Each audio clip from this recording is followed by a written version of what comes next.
Hello, everyone. This is Brother Benson Media, and I'm blessed to have one of our sister here, and we want to have a conversation. As you know, this platform is all about conversation and talking about good governance and leadership of our beloved country, Kenya.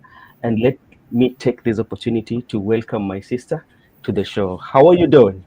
I'm good, thank you. How are you? I'm okay. How is your day? Long days, unajua tuko America, we are just Eh, honoring eh, the work, eh, life and balance. Yeah. and in America, they tell us that people usually chase for dollars.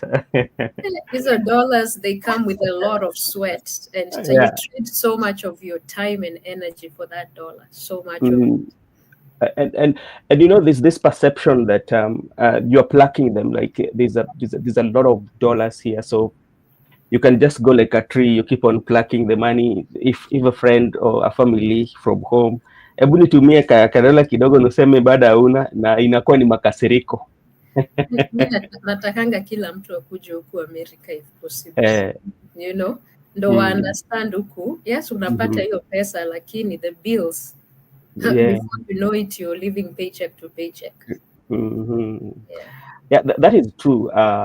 Because like sometimes you find somebody even like operating two jobs, maybe morning shift, second shift, but at the end of the day, you find that the bills consume maybe half of the paycheck. Yeah. Okay, thank you so much.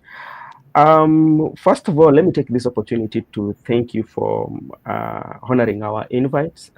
It is a pleasure to have you, having you being known in the internet after interacting with Rigathi Gachagua, and so many people were very interested in what you are doing and just to know more about you.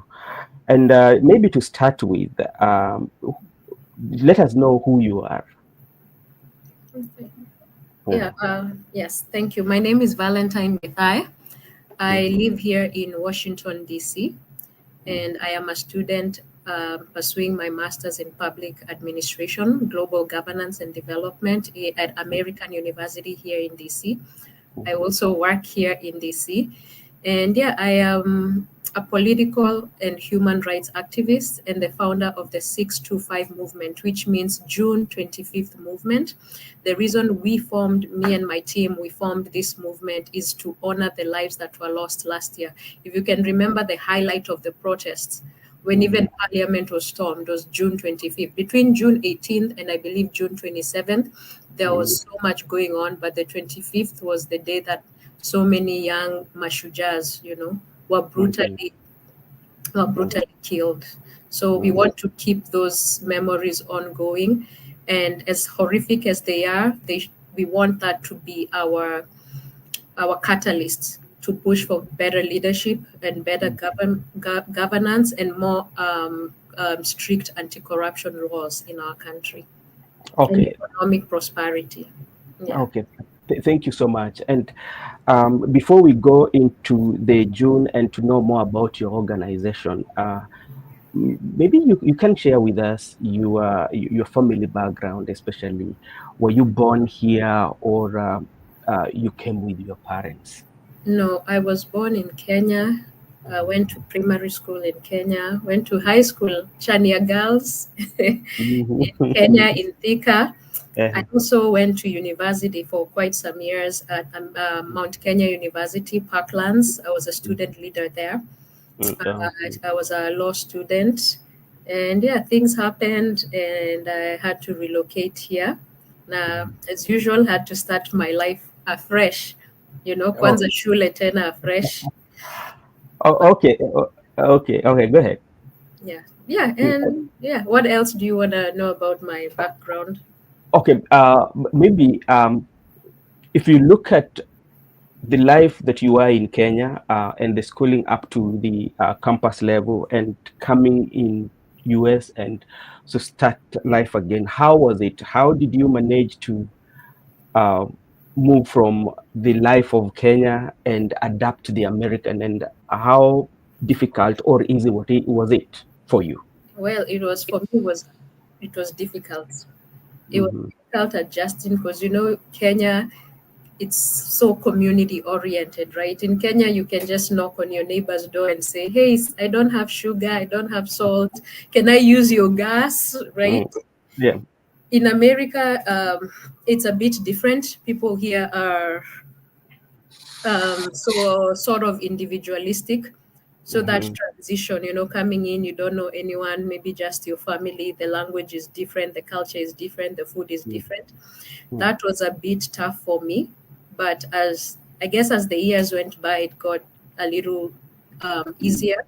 And Mm-hmm. also, I think one of my biggest challenge when I came was information, not having the right information, not knowing where to get this, how to maneuver, and that was a Mm-hmm. challenge for me. But with time, you learn the systems. You know. Yeah.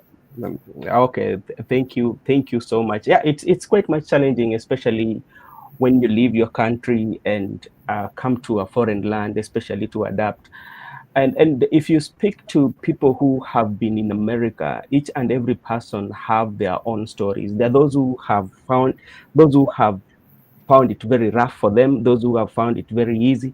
So each and every person has a different story depending on who accommodated them for the very first time, or who actually assisted them to navigate the environment. So as you said, the language, the food, and everything was, so each and every person, as I said earlier, has their own challenges. Thank you very much. We have QELCT Limited. Thank you so much. Tuni Muhammad, thank you so much. Laban Misiani, thank you so much. Carefully following. Thank you so much, Laban Misiani, for joining us. Now, just share with us when it comes to leadership, because you mentioned to me that when you were in campus, you had an opportunity to be a leader. What necessitated that? I was really young, and I wanted to.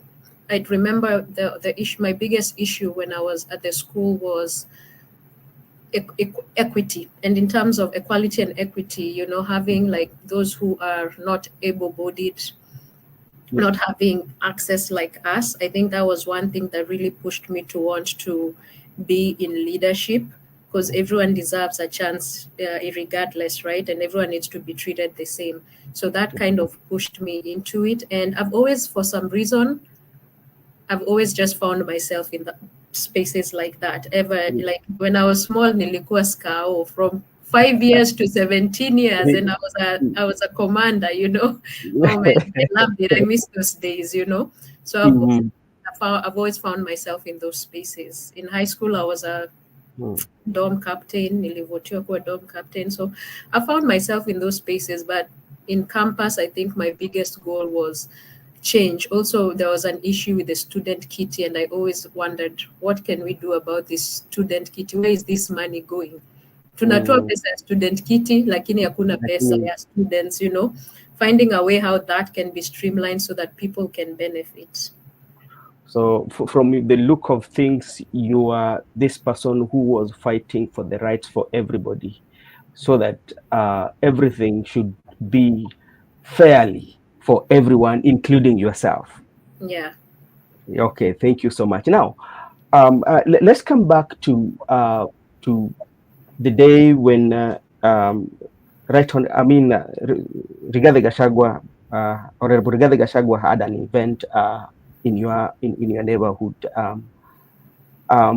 When this event was organized, were you invited to attend, or you just decided that you wanted to attend the event? Well, the flyer was circulating, right? It Mm-hmm. was written diaspora engagement. So it was circulating. So, in my understanding, this was an event for everybody. There was no closed doors.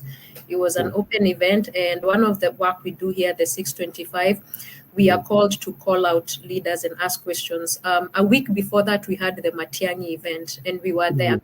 And we really, took the time and made sure we ask our questions and check them. So we as non-partisan young people, we don't care who you are. We don't have an affiliation with anybody or any party. The only affiliation we have with is good leadership and governance. So when that opportunity came, I was like, oh, let's go listen to what Bwana Rigiji has to say. And, if we have some questions, we want some clarification, and maybe he can give us those clarification that we need. Okay. So at what point did you feel pushed to speak to him? Acha nikwambie, mi hata hii kitu ndo ifike penye imefika, I was not expecting things to go how they went. So I go in, mi nasikia watu wakiimba Kikuyu, anaimba nyimbo za praise and worship. I'm not going to lie, I am a Christian, but that threw me off. And the reason it threw me off is when you say diaspora engagement, right? I'm looking at the people in the room, I'm assuming we are Kenyans, right? So not everybody understands the Kikuyu songs, right? Yeah. And the MC was singing a bit of Kikuyu. I mean, ati singing. Alikuwa anaongea kuongea sana, kidogo tu. So I'm looking, nasikia whispers. Okay? Nikasema juu venye nilifika hapo nilikuwa nimeambiwa ni sikukuwa kwa program, like our 625 movement was not in the program, but I had been informed once we get there to let the MC know that the Gen Zs are in the house. So when I saw that, I was like, let me go and let the MC know that we are here. So when you alinipea your mic, I think I felt very frustrated with the Kikuyu being spoken. Now a while back, I don't have the exact timeline, nilikuwa nimesikiza hiyo speech ya Boston yenye Rigiji alikuwa amepeana. Na hiyo speech ilinikasirisha. Kuna part ilinikasirisha. Na so now that part has kasirishad me, and then I'm walking in and you guys are singing in praise and worship in Kikuyu. Okay, and speaking in Kikuyu when there are other tribes there. Like I know some of my friends, I might not know exact tribe yenye wako, but I know they are not Kikuyus for sure. So when now, what did this picture give you when now you see what is happening and you reflect back in the country? Was there any connection with him, especially with the kind of art or politics he's doing, with what is at home, and you look at the picture of entire country? Yeah. What did it reflect on you? It felt like we are going back to the tactics that is being used, right? The amplifying of tribal politics. So I was, I couldn't ignore it. So you remember in the speech in Boston where he said, I don't remember exactly, so acha ni paraphrase Kenya alisema Kikuyus are the most, hao ndo wameshikilia country, hao ndio industrious, And in my mind, I'm thinking, whether you think that is true or not, you should not say anything like that. Because Kenya has, tuko na how many tribes? 42 tribes. 42, and every person in Kenya contribute to our economy, one way or another. Ukienda coast ni nini? Tourism. Ukienda Nyanza ni fishing, right? Ukienda Rift Valley kuna watu wanafanya what? Farming, right? Ukienda Nairobi tech or I don't know, businesses. So, and Nairobi is a metropolitan. So you can't really say that one group is more hardworking than the other group. I mean, at least for, okay, acha nijiongelele. Mimi, I don't believe one group is hardworking than the other group. Because ukienda Nairobi uende Mjengo example, si kila mtu ako hapo. There is no ati one tribe is doing this and one tribe is doing that. So I think hiyo ilinikasirisha, alafu naingia naona Kikuyu. And I don't know, I didn't think it really frustrated me. And I was like, you know what, let me say something right now and then we can move on. So when you confronted that, especially now, bearing in mind that how our politics is, because like there are those, even those who are allied to Rigathi Gachagua, majority of his fan base or majority of the people who are allied to him maybe are from the Kikuyu speaking community. How did it affect you? Especially, did you offend or it was just okay? No, it's not. I have been called all sorts of names. And it's a bit hurtful, right? Being referred to as the traitor of the tribe. But when I think about it, it is bigger than tribe, right? Right now, we are a country with 42 people. We cannot be thinking in terms of tribe. We need to be thinking in terms of ideology and nationalism, embracing that. And acha niseme hivi juu watu wataweza nitoa out of context. Having a tribe is not bad. Like Luo Festival is amazing, right? Having Odhoni or in Kikuyu, you know, that is amazing, right? Murembe or whatever it's called. All those things are amazing. Embrace that. But we need to draw a line where politics is being used to divide us, you know, in terms of ethnicity. Okay, thank you. So you got the clashback, especially, and the clashback that you are getting, was it from the people from Mulima, or it was those of the CP? That's a hard one to tell. I can't really say, but I saw a few articles that have been, or an article that has written about me coming from a pastor or a bishop from my tribe, who I will not mention the name. And I saw someone on Citizen TV who happened to be from my tribe, right? Calling me, or from the Kikuyu tribe, calling me all sorts of names, right? So I can confidently say that the backlash might have been from his supporters mostly. I'm not sure. I can't really say it is DCP or not, but in general, it's his supporters or a group of people who, or I guess I'll just say, let's call a spade a spade. People from the Kikuyu tribe who, you know, believe in him because the Rigiji has created a narrative that he's the savior of Mulima, like when you think about it, right? Yeah. And how did you handle it mentally? Because being in an environment whereby it's quite much moving so fast, you have to go to work, you have to go to school, and at the same time, when you look at what is happening, which for you had a bigger picture for your country, you're looking at in a country point of view that this is not a country that we want an inclusive country whereby there's no tribe.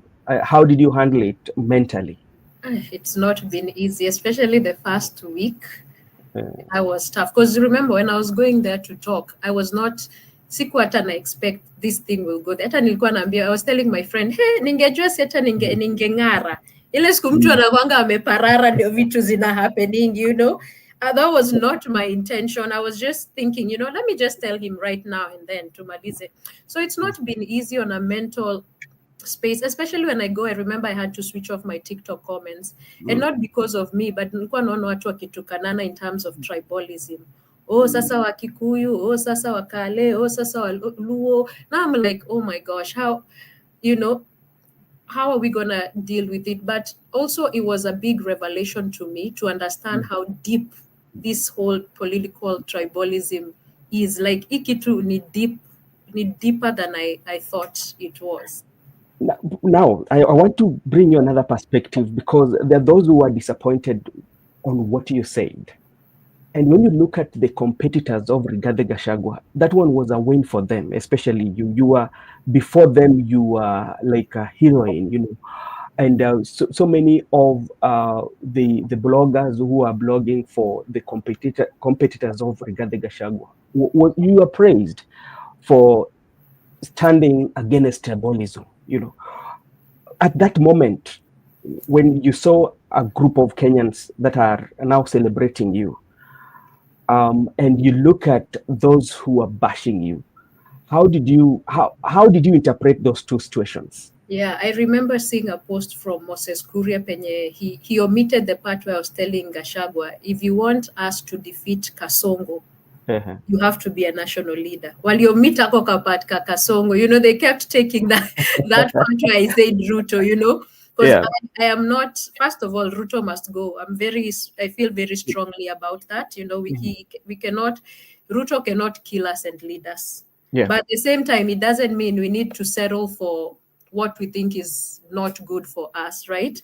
So it was frustrating when niliona ma bloggers niko kwanza. I think the worst part is penye walikuwa natoa hiyo part yenye nimesema Ruto Kasongo, you know, wanaka edit to use it for their own gain. But for people who listened to the whole speech, I think they get it. And for people who at least took the time to listen to the video I made to address it, I think they get it. So it was good and bad at the same time.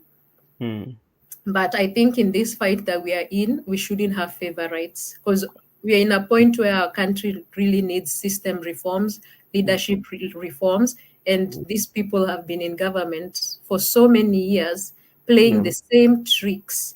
And we're in the 21st, we're in 2025. So yeah, it was a bit frustrating to see that.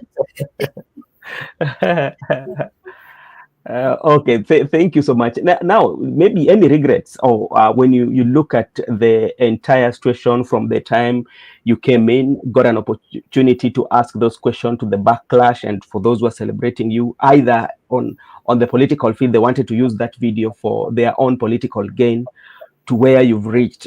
Do you have any regret for what transpired? I have zero regrets. And the reason I was saying this, most Kenyan leaders are tribal. Like I listened to Etangula the other day, and what he was saying really threw me off, right? Like, oh, watu waluya tufanye hivi. Then I listened to Aiden Duale, right? All of them are tribal. Ni venye tu huyu ndo alikuwa, I was not picking on him, ni venye yeye ndo alikuwa in town. In town, yes. If it was anybody else, I would do the same thing, right? Because we are non-partisan, right? Yeah. So, and he has the loudest mic, right? So in order to be able to move forward, we need to be able to call out even those who belong around us. Hatufai kuogopa. Because if we are scared and if we are letting them get away with this because we belong to the same community, right? And it will be such a shame. And also, there is this tendency that I've noticed of these politicians co-opting the Gen Z movement, but they're not taking our values. Wanatumia Gen Z as an excuse, but they're not taking our values. So this has to be called out, because when you think about why they're doing it, they're not doing it for the greater good of our country. Wanafanya for their own benefit. Yeah. Okay, now, before we go into the matters of Gen Z, I want you to share with us about your movement, or the movement that you have. What is the movement all about, and what is the vision, and what are you planning to do in future, or what are you seeing itself doing, the movement doing in future? Okay, so let me start how this all started last year. Me and other people, or my friends, we organized the protests in DC. We did two at the embassy and one at the IMF. But after that, in my mind, I was thinking, you know what, protest, we can't be doing protest all the time. We have to find something that is sustainable, something that is structured, so that we can be able to fight a system. Because we have to remember, the people we are fighting, or the system we are fighting, that has been in place for 60 years plus, it's a system we actually inherited from the colonizers, right? So this system, this has the monopoly of violence and has the monopoly of money. So how do you fight this system, right? So I was thinking about that, and that's how this whole thing started, right? And some of the work we have done is we do grassroots here, like on our Zoom, we meet every other Sunday, right? We talk about politics, we educate each other. We did the vigil on 625 for the 625, right? We are working with a lot of Pan-African communities here in DC, and being in these spaces like the Democracy Now! Radio, the Sankofa, where we, like yesterday we had a series, part 2 of our series, The Politics of Kenya, right? And we spoke about post-colonial. So trying to understand why, because the Pan-African community and us Kenyans need to understand why we are where we are as a country. Because for many years we have been miseducated in our history. And until we understand who we are and how we got here, it will be very difficult to fight these systems. So that is one of the things we are doing. But the long-term goal is not only push for not just grassroots and advocacy, but in terms of push for electoral reforms, so that I think, and push the diaspora, because in the diaspora it's hard to vote. So work on things like that. The long-term vision that we have is, we are hoping that one day, as an organization, this is just a vision, that all these people who have been stealing from us in Kenya will be held accountable. Even if it's 30 years from now, we will see them in jail, or they will return everything that they have stolen to us. Because why is the Kenyan superhighway, why is that a national asset belonging to someone? So some of these things, how do we hold these people accountable, right? But this is the kind of groundwork that takes years. This kitu tunaweza amka ufanye in a year or two. Yeah. Okay. Now, going back to your organization, what is the criteria of, maybe there are people who are interested, they are in diaspora, not necessarily to be in US, they might be in Europe, Qatar, and everywhere, and they're interested in this movement. How can people join this movement? So they can follow us on Instagram at the 625 movement, or they can follow me at Githae on Instagram, on TikTok, or they can go directly to our website. It's the625movement.com. We don't have a dot in between 6 and 25.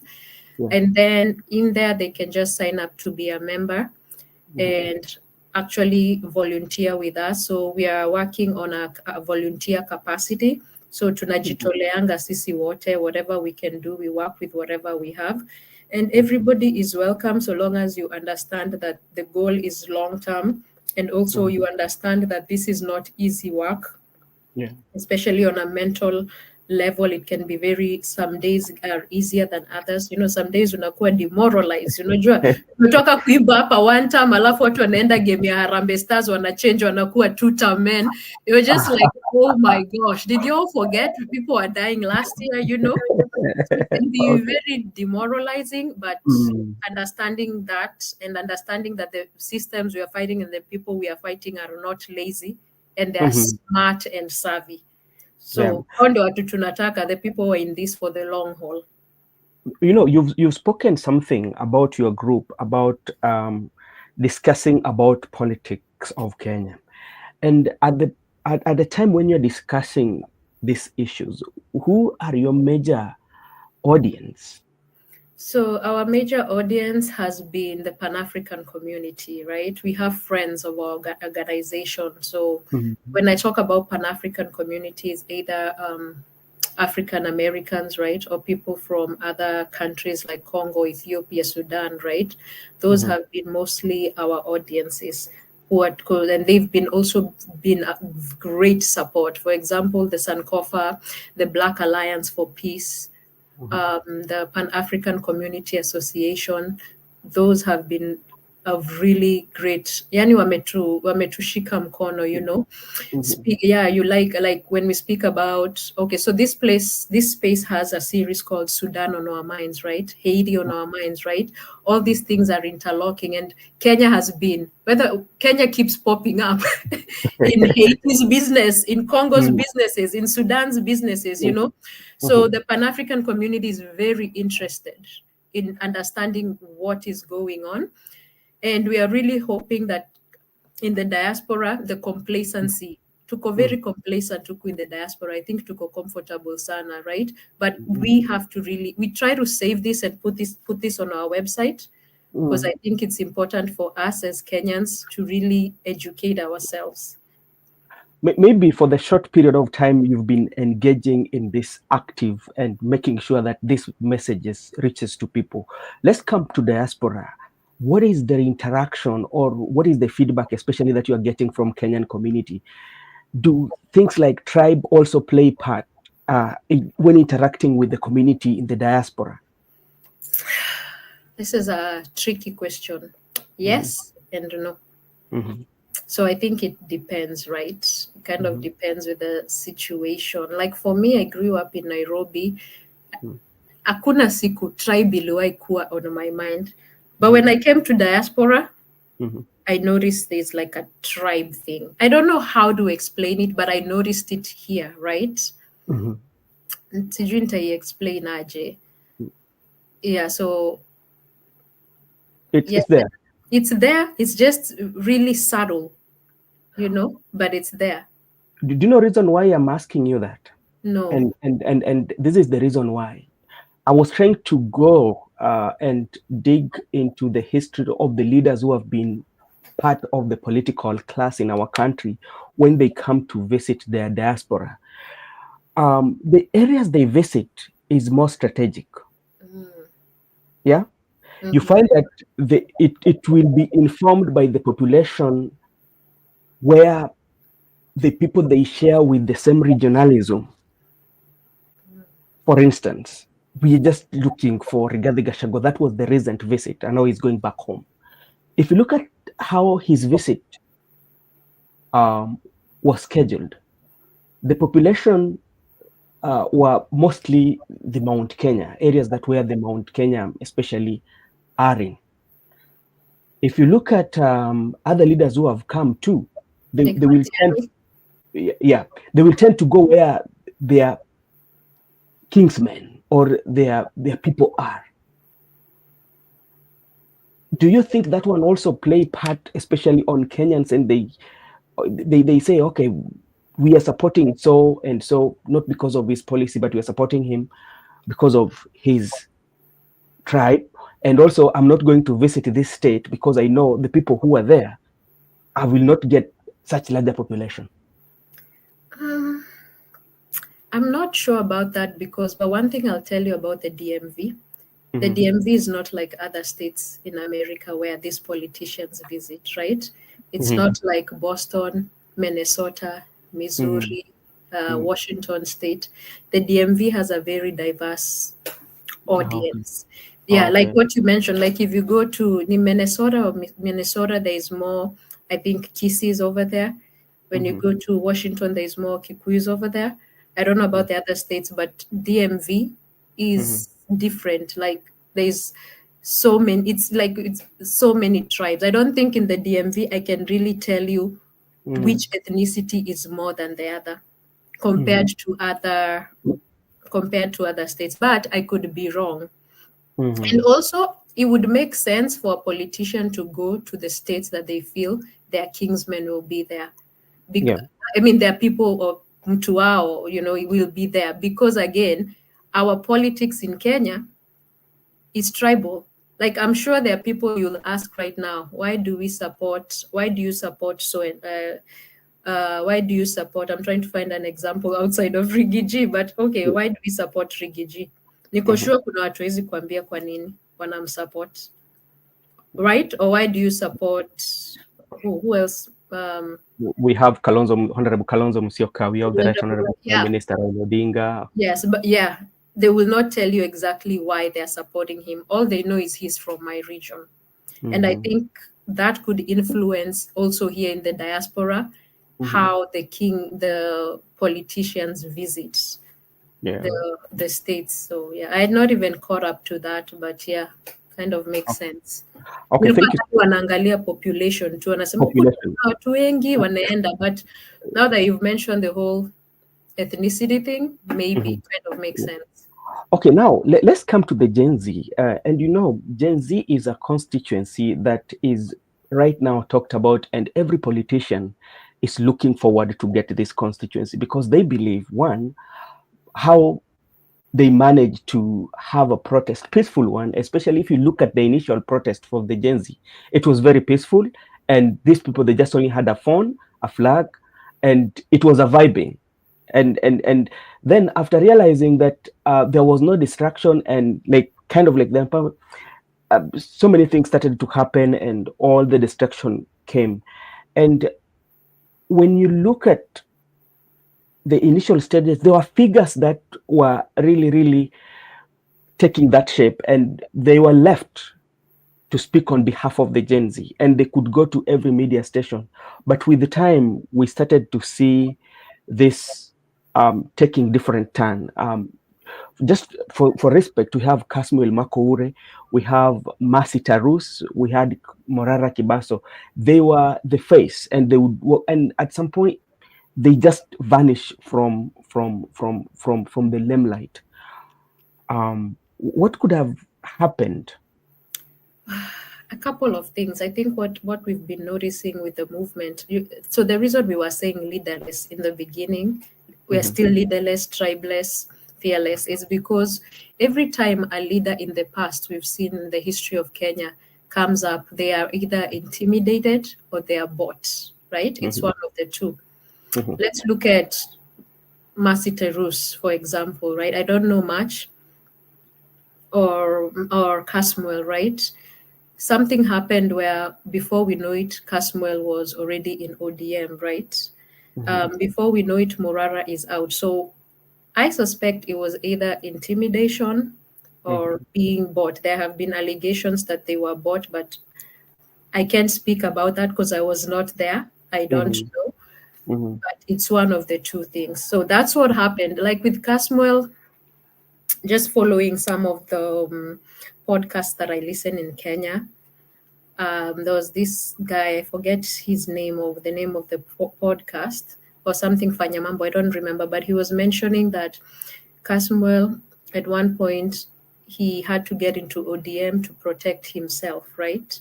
But mhm, when you think about him getting, and now when he got into ODM, he couldn't leave because ODM was like, oh, we've taken you in, so you have to stick with us, right? But what mhm, happened for him to even get into ODM in the first place? mhm. We have to think about that. Was he tricked into getting into ODM, or because I think it was too soon for him to get into a political party when we are still in this fight. But when you come to think of it, because like you're talking about leaderless and leaderless, and time also is running. Mhm. How are you going to organize yourself and even have structure in which you can engage with the public? Yeah, that is something we've also been talking about, and I've been talking to young people. Yeah. Hatuwezi endelea kusema tuko leaderless because that's how even our protests died because we don't Yeah. have a structure, right? We Mhm, will need to identify among ourselves who mhm. are the leaders, or even not that, or even this is what I've been saying, that elections are coming, right? Yeah. We should not feel intimidated to run for these seats, right? If Mhm, someone feels they can be a good MCA, they should do mhm, it. If you feel you can be a good MP, you should do it. Woman rep, mhm. governor, senator, you should do it, right? Because presidency, we are locked out of it because Yeah. it's Yeah. what 35, right? So we're gonna have to stop this whole leaderless thing. Otherwise, Mhm, who's going to be the leaders? Because the leaders we'll be left with is the ones we have now, and then we'll be forced to vote them again. And if mhm. we don't vote for them, we say to vote, the people who will vote, watawaeka. And when you look at the political scenario, even looking at the political parties, especially when you're looking the leadership, you find that the Gen Z themselves, none of them is holding, or none of them has been given a leadership position in these political parties, but there are goodies that are coming with it. For instance, like right now, you're seeing there's that empowerment that is taking place, especially from the side of the government, and telling them that we are going to engage you. Um, do you see Gen Z staying united till the ballot? Yes and no. Mm, Leadership, first of all, is not for us to be given, it's for yeah. us to take it. Hmm.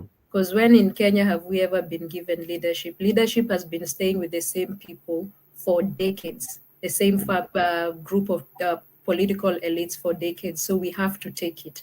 How do we take that leadership? We run for these seats and we vote, right? I know many young people are scared because they don't have money, but if we know we don't need money, like I.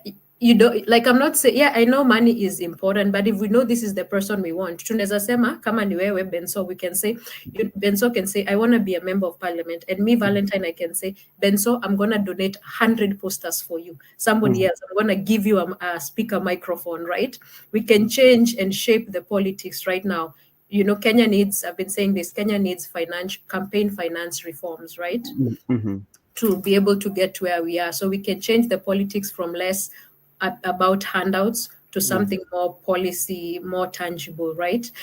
And about, what was the question you asked about Gen Z? About the empowerment that is being done for them.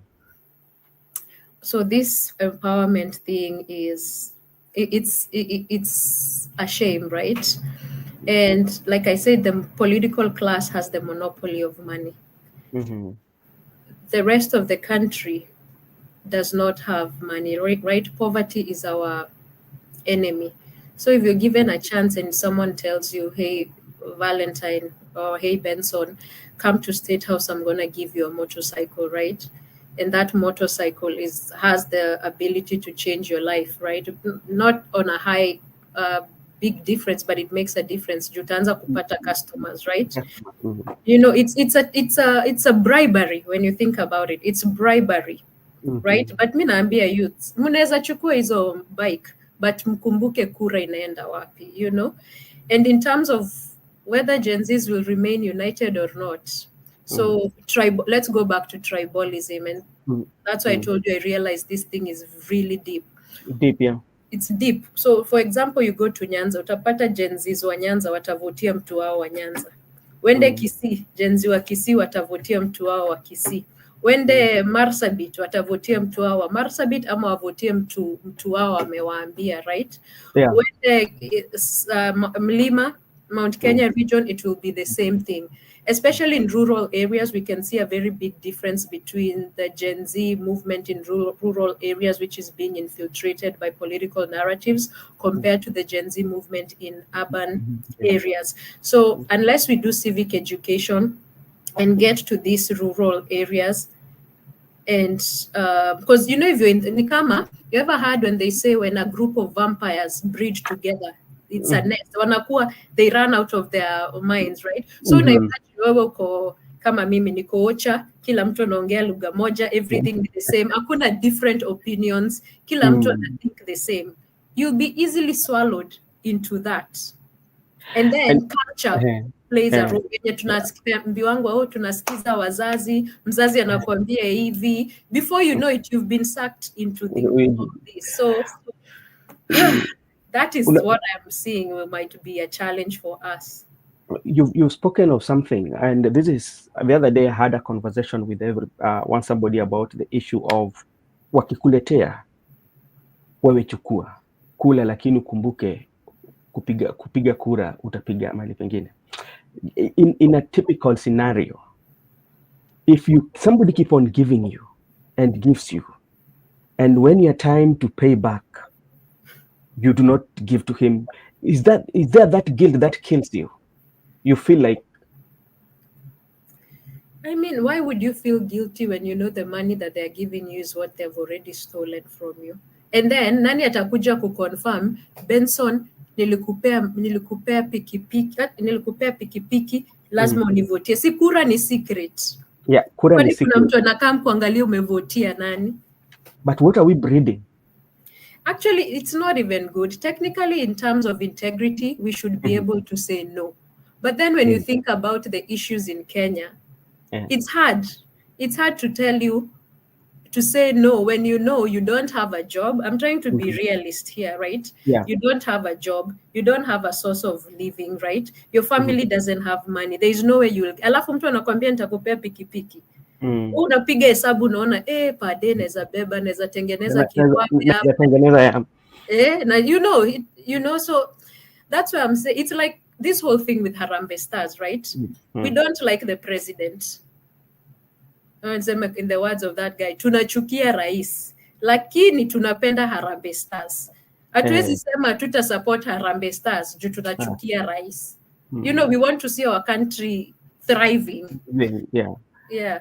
and they also love people love the young men who are playing, Yeah, and it is happening for the very first time. And that also has given us, especially if you analyze what has happened, it brings you back and say that it is not that our players that even we had before did not know how to play, but there's something that was lacking: better environment and the payment. Because if our players could have been getting this payment, this is the motivation. Yeah.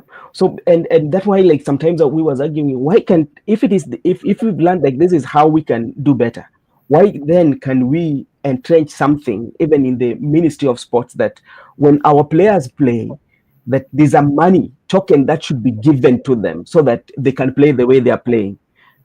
So it doesn't it is not now a personal that comes from the president, but it's something from the country. yeah, So that one will even make it look better, so that even if you hate the president, you just hate the president, but this is our tax.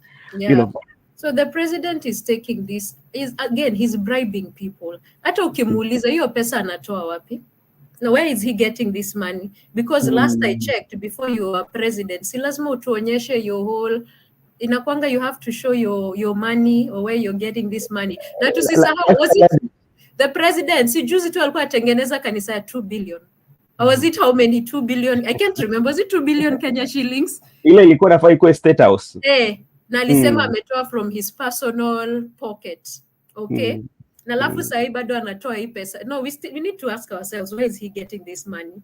Right? eh, And you're right. If it was coming from the Ministry of Sports, we need reforms, right? We need to yeah. be able to imagine all the counties in Kenya zingekuwa na stadiums na team zao. Na hizi team, I guess kunazo, but like how they do it in the rest of the world, right? In like Yeah. Europe, right? So you see, that's more jobs for people who play sports. So more money, right? If the Ministry of Sports can think about this. But I just, in my head, I'm trying to be realistic and not idealistic. But to be able to get to where we need to be, we need serious government reforms and serious changes and leadership and integrity and a lot of draining of the swamp.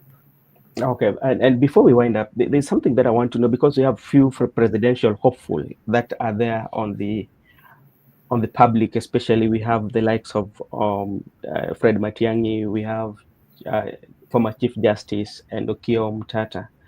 Maybe, or in your own opinion, who do you think can fit? For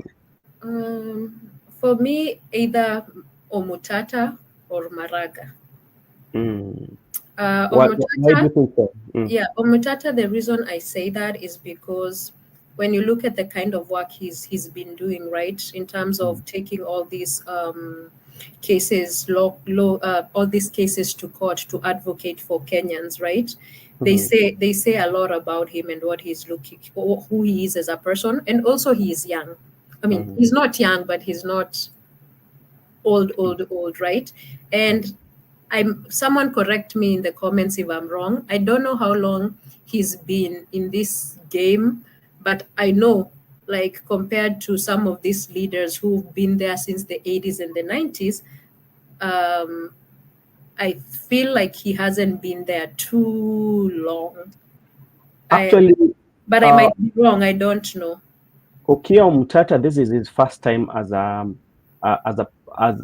active politician to be in the because he has been an activist for quite a long time. He came into parliament in the last general election. So this is his first term, especially as a politician. Yes. Okay, yeah, good. So this is not someone who hasn't been in the system for so long, like all these other people, and we can already see his track record, right?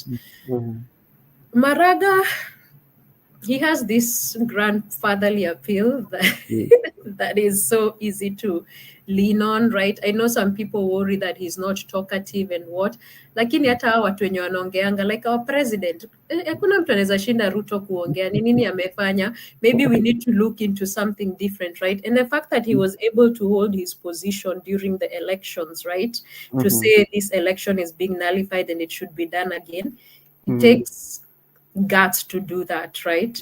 We know Mm-hmm. in Kenya there's been a lot of intimidation, and many people who've held these positions have not been able to do so, right? So I think that would be good. I think that is a reason why I'm like, and also, Mm-hmm. he hasn't been in the political space. Maybe in terms of the executive, Mm-hmm. but not as a in terms of actually not even the executive. He was in the judiciary, right? Mm-hmm. But Yeah, in it terms of, was the yeah, Chief Justice, the yeah, Chief president. Justice, yeah. But in Yeah. terms of politics, he hasn't been there. So Mm-hmm. what can go wrong if we try something new? What do we have to lose? Because we've already lost so much as a country. Nini at this point tunaweza lose. I Okay. mean, we can lose more having the president Ruto akiendelea and all his cronies, but at Mm-hmm. least with him we stand. I feel like we stand a chance, or any other person that is not. No, So when you're looking at the nation right now, and you're looking at the Gen Z, what can be the best way forward? I'll say this and say this again. We need to do civic education, continue the civic education relentlessly, because Mm-hmm. our problem is for so many years tuko na Stockholm syndrome as a Mm-hmm. country. We've been oppressed so much that we like our oppressors, right? There's a Mm-hmm. lot of decolonizing of our minds that needs Mm-hmm. to happen to get to where we are, but Yeah. also to be able to get into leadership, we need to take the power back. You know, it will be all in vain to pige makelele hivi, we protest, Mm-hmm. people die, and then we don't go vote. So Yeah. what will be the whole purpose of all this, right? Mhm. Yeah. And also running. Even if Mm. Gen Z don't run, millennials can run, right? New people can run, and we vote Mm. for them, making it very clear what we want. Akuna, if we talk and there is no action, all Taken. this will be it's going to be a waste of our time, for Mm. sure.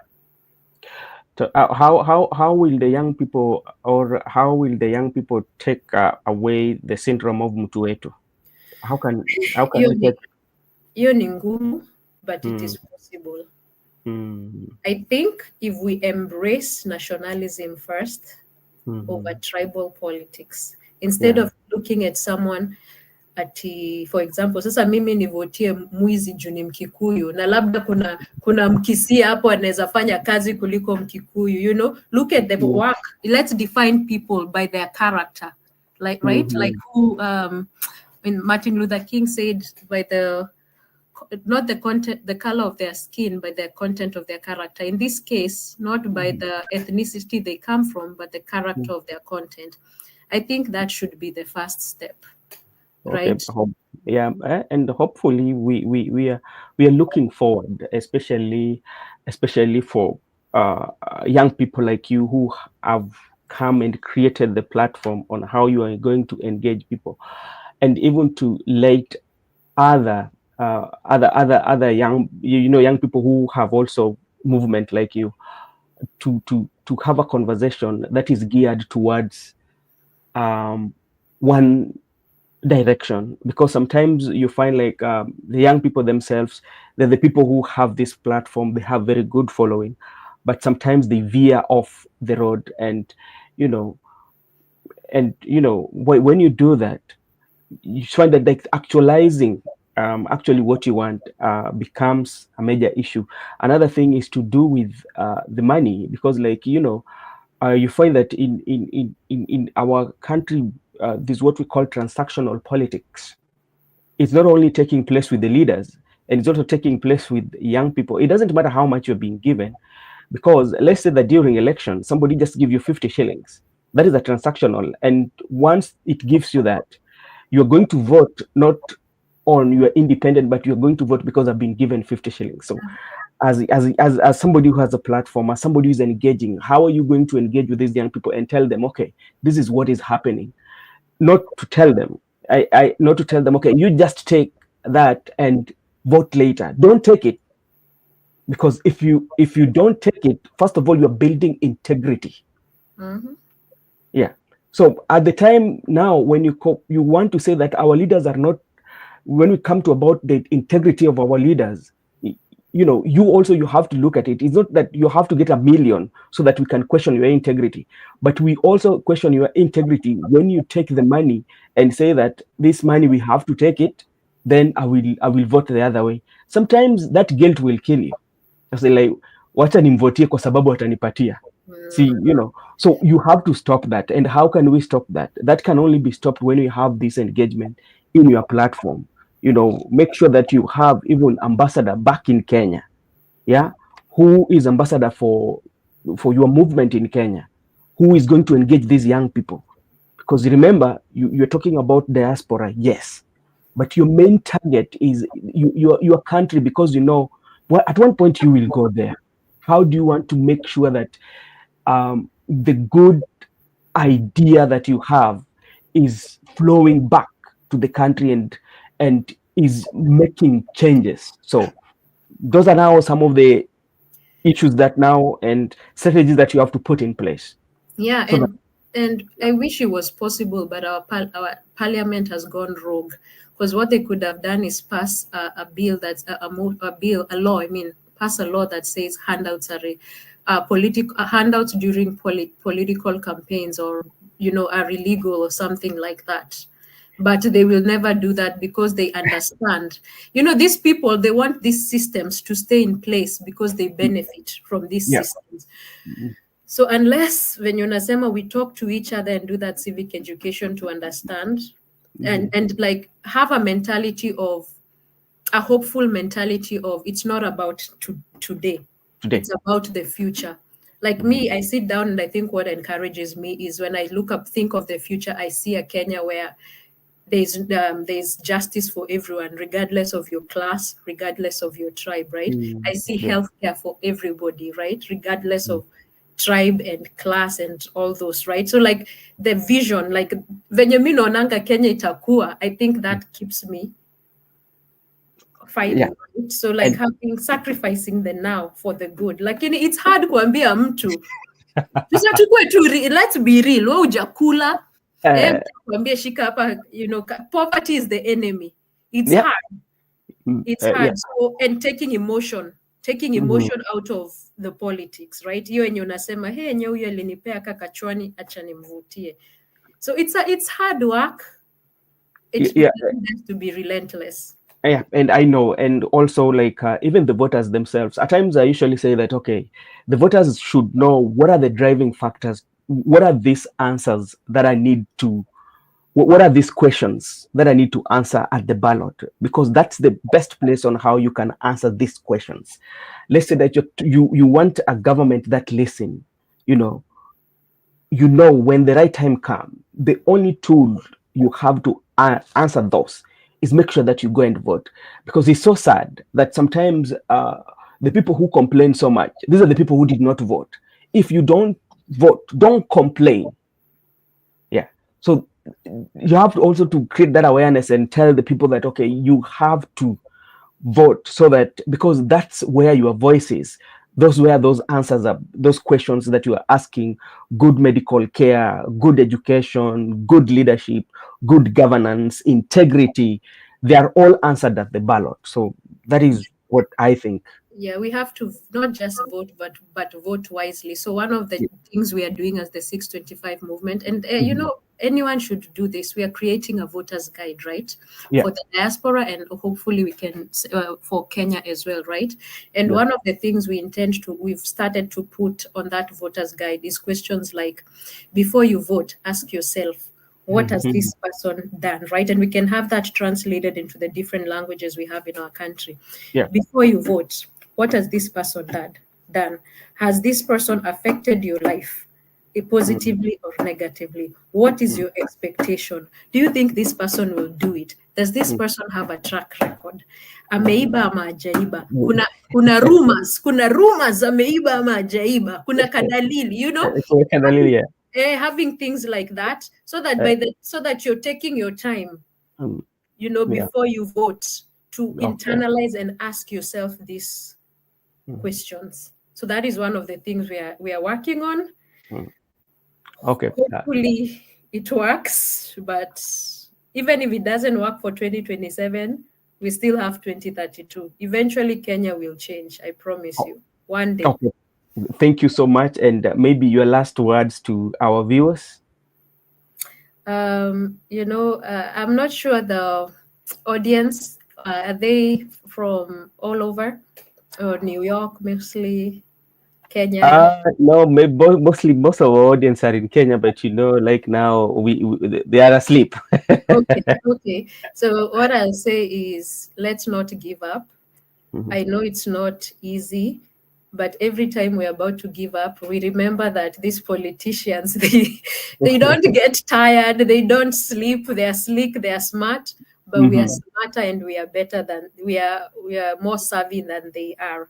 And one Mhm. thing we have that they don't have is hope, Mhm. you know. Mhm. So let's not give up, and we can do this. Na ukabila tuache. Yeah. Tribal politics tuache, na Mhm. wakumbuke one term. Yeah, okay. Thank you so much. Kwa Kiswahili tunasema kwamba asante sana kwa kuchukua nafasi yako ili ukuje uzungumuze na sisi. Mimi naye sina la kusema. Ningependa kuchukua fursa hii kushukuru watu Tuni, Laban, Kenya Rebel na wengineo kwa kukuwa na sisi katika kipindi. Hadi siku ingine, asante sana. Nikipata nafasi bado ndakualika ili uzungumuze na Kenya na Wakenya wote ili tuambie mambo mengi kuhusu uongozi. Asante sana. Asante sana, Brother Benson. Okay.